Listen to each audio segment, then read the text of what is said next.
Paz de Alcha, meus irmãos. Meus irmãos, eu quero mostrar para vocês, meus irmãos, o templo que será construído no milênio, meus irmãos, que os profetas já mostraram, até Yahshua já disse, meus irmãos. Eu quero ler o que diz em Mateus, depois Lucas e Isaías, meus irmãos, que disse, depois a carta de Filadélfia, que diz sobre o templo que será construído, meus irmãos. E quem vai construir esse templo vai ser um rei, meus irmãos. O filho varão de Apocalipse 12, que a igreja de Yahshua gerou, meus irmãos. Quero ler o que diz aqui em Mateus 21, meus irmãos, para vocês. Yahshua no templo.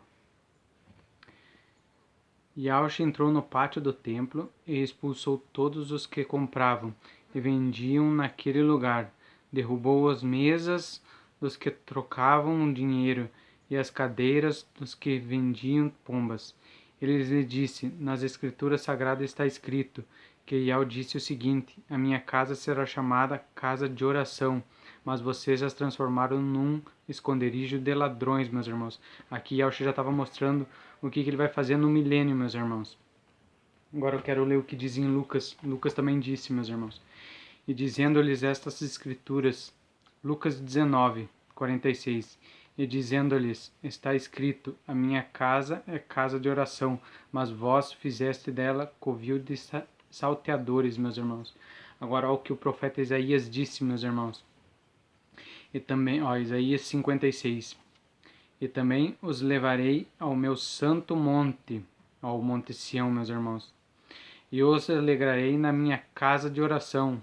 Os seus holocaustos e os seus sacrifícios serão aceitos no meu altar, porque a minha casa será chamada casa de oração para todos os povos, meus irmãos.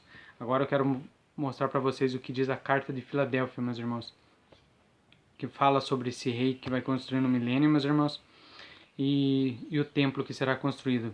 Apocalipse 3:7, meus irmãos. Carta de Filadélfia.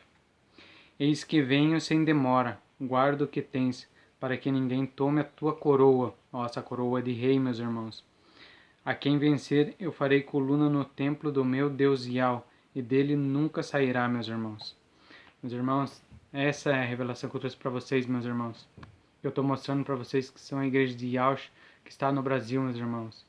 Fique na graça e na paz do Pai Yahweh, meus irmãos. Breve estaremos sobre o Monte Sião, louvando e festejando com o Pai Yahweh e com Yahshua, meus irmãos.